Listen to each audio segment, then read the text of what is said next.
Ürümçi qirg'inchiligining oldidagi chog'larda 2009 yildagi 5-iyul Ürümçi qirg'inchiligi ko'lamining cho'ngligi, ta'sirining kengligi jihatda Sharqiy Turkistonning oxirgi 100 yillik mustamlika tarixidami oz ko'rilgan bo'lib, ta bugunga qadar davomlashmoqda, kengaymoqda va cho'nqurlashmoqda. Uyg'urlar tarixda bugünkidek keng ko'lamda tutqun qilinmagan, qirilmagan edi. Tarixiy materiallardan ma'lum bo'lishicha, hozirgi zamon tariximizda eng cho'ng jang bo'lgan 2-qitimliq Cumhuriyet inqilobida Gomindangga tava Xitoylardan 18 mingi yo'qotilgan, 4500 Xitoy asirga tushgan.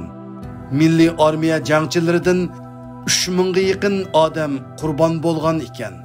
Ürümçi qirg'inchiligidan keyin zulm texmi chekiga yetdi.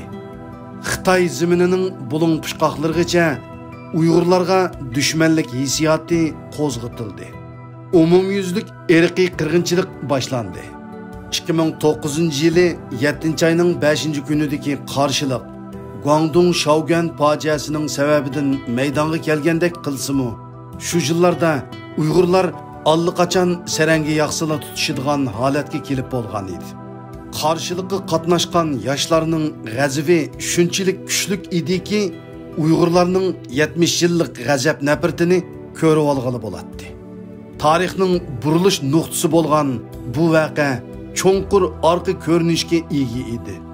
Birinchi, atalmış madaniyat inqilobi oxirlashib, Xitoylarga yaratilgan yaxshi fursatda yezilarga palangan Uyg'ur ziyoli yoshlarmu ma'lum sonda o'qishga va har xil xizmatlarga qabul qilindi. 70-yilning oxirlari, 80-yilning boshlarida Uyg'urlarda yanala o'qiganlar talada qolmaydi ekan degan ideya shakllanib, o'qish qizg'inligi qayta qo'zg'algan edi. Ota-onalar qo'llaridagi bar besatlarni setib degudek farzandlarini har xil maktablarda o'qitgan. Uyg'ur yoshlarimi xizmat tepishdan zo'r umidlar kutgan. Biroq 1996-yildan boshlab o'qish bitirganlarni bir tutash xizmatga taqsim qilish amaldan qilib, qo'sh yo'nalishlik tanlash degan siyosatni yo'lga qo'ydi. Buning chiroyli tushuntirilishi xizmat izdiguvchilar xizmatni o'zi tanlash, xizmatchi qabul qilguvchi o'rinmi kerak odamni o'zi tanlash edi. Qarmoqqa ikkili tarafga erkinlik berilgandek qiladi. Amaliyotda mana shu siyosat yo'lga qo'yilgandan boshlab Uyg'ur yoshlari millat sifatida chetga qiqilishga boshladi. Xizmatchi qabul qiladigan o'rinlar nomus qilmay til, yotoq, tamoq, urf-odat va hokazo deganlarni bahona qilib Uyg'urlarni qabul qilmadi. Barabara hech qanday sabab ko'rsatmayla Uyg'urlarni qabul qilmaymiz deydigan bo'lib olgan. Shuning bilan har xil maktablarni bitirgan turkum Uyg'ur yoshlari ishsiz qolgan.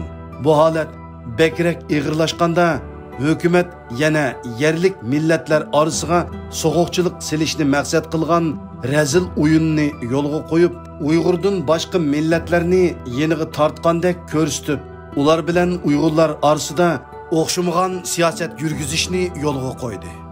Ishchi xizmatchi qabul qilganda ochiqdan ochiqla qozoq olamiz, boshqa osonliq millat bo'lsang olamiz, Uyg'urni olmaymiz deydigan bo'lgan. Ürümchidan boshqa yerlarda texmo eg'ir bo'lib, 5-iyul qirg'inchiligidan keyin oshkorlanishicha Xotan viloyatida ishsiz Uyg'ur yoshlari 300 mingdan eshib ketgan. 2009 yilgacha yurtimizda har xil cho'ng zavod, konlar, cho'ng shirkatlar ko'plab qurilgan bo'lsa-mu, huquq Xitoy qo'lida bo'lg'ashqa, yurtlardan ko'plab chala-savod dehqonlarini yo'tkab kelib ishga o'rinlashtirdi. Ammo oliy bilim yurtlarida o'qish bitirgan Uyg'ur yoshlari ishsiz yurdi. Mutlaq ko'pchilik Uyg'urlarga o'qishmi asqatmagandan keyin ularda boshqacha yo'l tepish istiki paydo bo'ldi. Bir qism ota-onalar bolalarga savdo tijorat o'rgatish, hunarga berish, dinni o'qishga berish orqali ularga bir chiqish yo'li tepib bermoqchi bo'ldi. Savdo setiq bir mezgil qiziqganda qilsa-mu, lekin hukumatdagi va adliyadagi chiriklik yaklash tufaylidan Uyg'urlar bulang-talang xarakterdagi qiyinchiliklarga uchurdi. Uyg'ur tijoratchilar Xitoy va chet elliklarning ziyonkashlik qilish, aldamchilik qilishiga uchursimu, hatto hayotiga xavf yetisimu Xitoy qonuni qo'g'dimidi. Ikkinchi, 1991-yili O'rta Osiyodagi turk tillik davlatlar mustaqil bo'lgandan keyin Xitoy hukumatı Uyg'urlarga nisbatan texmo sezgur bo'lib ketdi. Bu holatida ujuqtirish, beshi ko'rinsila etish, dam elish fursati bermay, ulab zarba berish degan yo'l yo'riq chaqiriqlar keng tashviq qilindi. Shu chaqlarda keng tutqun qilish boshlangan edi. 1993-yili atalmış Abdunum rayonluq partikomning sharqiy yig'in zalida Turg'un Almasning 3 kitobini tanqidlash yig'ini ochilgan bo'lib, yig'inni janobil boshqurgan. Yig'inda Tömür Davomat so'zga taklif qilingan va o'z so'zida yaqinda bir necha turmini tekshirganligini, turmlarga o'xshash yoshdagi bolalarning to'shib ketganligini deb tashlagan. Uyg'ur yoshlarining beshida bir tarafdan kutilmagan xatarlar aylanib yursa, yana bir tarafdan jon beqish yo'llari etilib intayin ichinishlik ahvolda qoldi. Yezlardagi zulm shaharlardan eg'ir bo'ldi. Yurtimizdagi zulm Xitoy o'lkalaridagidan eg'ir bo'ldi. Shunga yurtlarda xotirjamlik topolmagan Uyg'ur yoshlari yezlardan cho'ng shaharlarga, yurtimizdan Xitoy o'lkalariga sarson bo'lishga boshladi. Biroq u yerlardami ziyonkashlikdan qutulolmagan. 3. Vatanimizda har darajalik hukumat o'rinlariga qo'yiladigan talab muqimlik. Kim muqimlikni yaxshi tutsa, shu o'stirildi. Shuning bilan muqimlikni huddiga olgan har darajalik sekretarlar yuqoridan tushgan bexatarlik oldini olish yo'l yo'riqlaridan boshqa o'zlari xohlagancha texmo yangicha boshqarish usullarini ijod qildi. Qonun bir chatda qayrilib qoldi. Ijod qilgan usullarning unumliklari tashviq qilinib umumlashtirildi. Uyg'ur kadrlarga besim qattiq bo'lib, bexastalikda eg'izdan chiqib ketgan biror eg'iz so'z yoki qilmish ularning keyingi taqdirini belgiladi. Uyg'ur kadrlarning asosliq vazifasi milliy ittifoqlikni qo'g'dash edi. Milliy ittifoqlik degan bu shuar Uyg'urlarga eng cho'ng ziyon soladigan to'qmoq bo'ldi. Xitoylar uchun Uyg'urning tilini, ko'zini, put-qo'lini tushaydigan har qanday ishqa, har qanday vaqtga mos keladigan zarba berish quroli bo'ldi. Uyg'ur kadrlar Xitoylarning chekidan oshgan zo'ravonlik ish harakatlariga qarata paydo bo'lgan xalqning noroziligini besish vazifasini o'tishi kerak edi. Buning bilan Uyg'ur kadrlar bilan xalq ommasining o'ttirisida ziddiyat kuchaydi. Az sondagi qapoqvash jon baxtilar Xitoyning depiga usul o'yinig'ini bilan mutlaq ko'p sondagi Uyg'ur kadrlar o'zlarining holiga echinib, eg'ir ruhiy azob ichida ishlashga majbur bo'ladi. 4. Sharqiy Turkistonda taki 90-yillargacha yerliklar bilan atalmış Bingtonning orasida yer, suv, o'tloq talashish ishlari doim yuz berib turadi. Garchi Bington eng yaxshi yerlarni, tabiiy o'rmonlarni, suvning beshini egallab turgan bo'lsa-mu, lekin ular tez kengayganlikdan nafsi to'ymaydi. Bu ziddiyatlarni hal qilish va yerlik hukumatlarni kontrol qilish uchun 90-yillarning boshlarida Bingtondan yerlikka iqtisodlik xodimlarni yordam qilish plani o'tirg'i qo'yildi. Bu planning mazmuni Bingtondan 500 Xitoy kadrini ajratib, har darajalik yerlik hukumatlarning rahbarlik o'rinlariga o'rinlashtirish bo'lib, bu planning amalga oshishi bilan viloyatdan nahiya yezilargacha har darajalik asosliq huquqni Bingtondan kelgan Xitoylar egalladi. Undan boshqa har yili harbiy saptin kasb almashtirgan minglarcha Xitoylarga 2-3 oy Uyg'urcha o'gitiblar har darajalik rahbarlik o'rinlariga o'rinlashtirdi. Har yili Xitoy o'lkalarida o'qish bitirib ish topolmay qolgan Xitoylarni yuqori ta'minot bilan jalb qilib, kadr qilib ishlatdi. Mana mushundaq taraf-tarafdan egallash orqali kentdan tortib viloyatgacha toki atalmış Abdunum rayonining organlarigacha muhim huquqlar Bingtuan'ga o'tib ketdi. Bu Xitoylar yerlik o'rinlarda ishlasimi, tizgini Bingtuan'da bo'lg'ashqa yerlik o'rinlarning manfaati qurbon qilinib, yerlik egilik vayron bo'ldi. Dehqonlar yersiz, suvsiz qilib, hattoki kent yezi bo'yicha teriqchilik qilish imkoniyati bo'lmag'ach, yezilardagi Uyg'ur yoshlar uy makonlarini tashlab, tirikchilik yo'li izlab sarson bo'lishga majbur bo'ldi. 5. Tarixdan buyanqi milliy o'chmanlikni Xitoy hukmronlari paydo qilgan edi. Chiriklashgan kommunistlar bu o'chmanlikni voyaga yetkazdi. Xitoy fuqarolari hukmron millat bo'lishning ta'mini Sharqiy Turkistonga kelgandan keyinla tetigan. Sharqiy Turkistondagi ayshi ishratlik turmushidan ayrilib qolishni ular zodiliq qabul qila olmaydigan holga kelgan.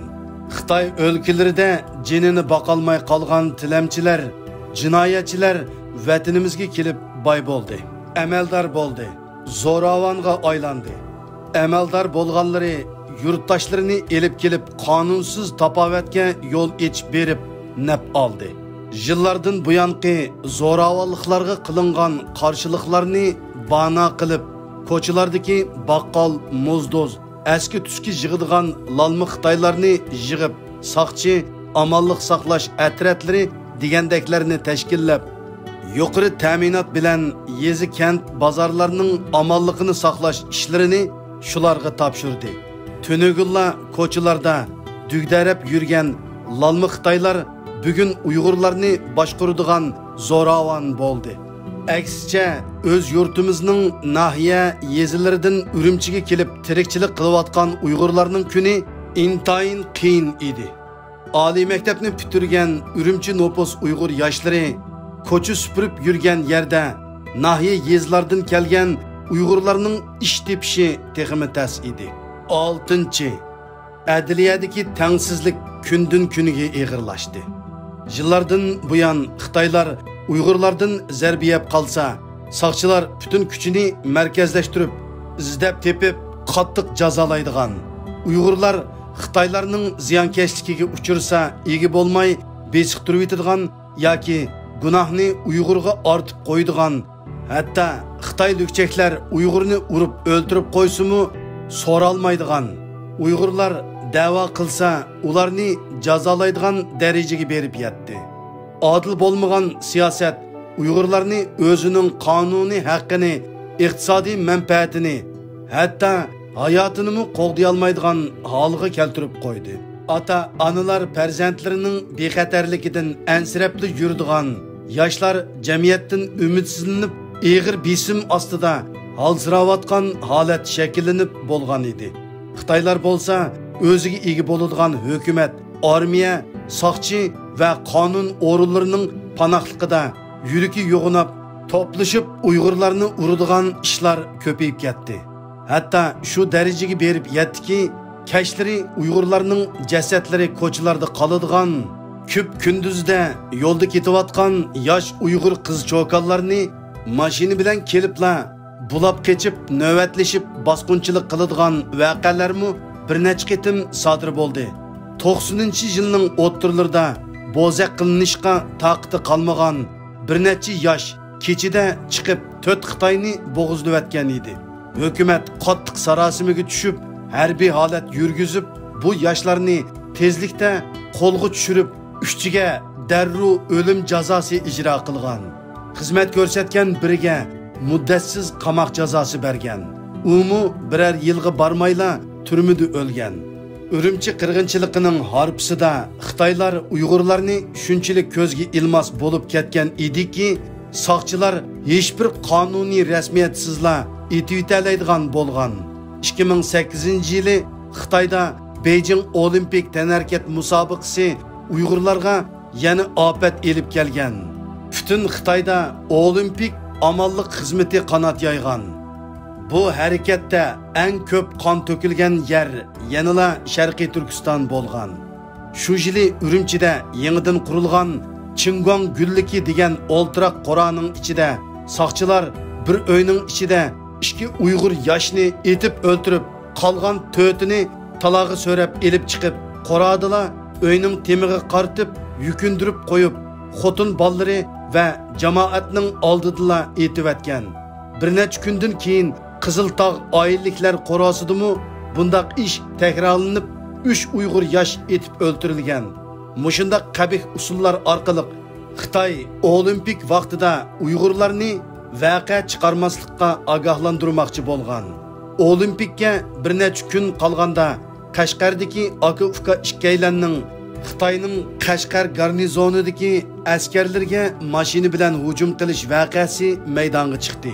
Demak, Urumchi qirg'inchiligining oldida Xitoy bilan Uyg'urning ziddiyati tegib kessa portlaydigan olg'a kelgan edi.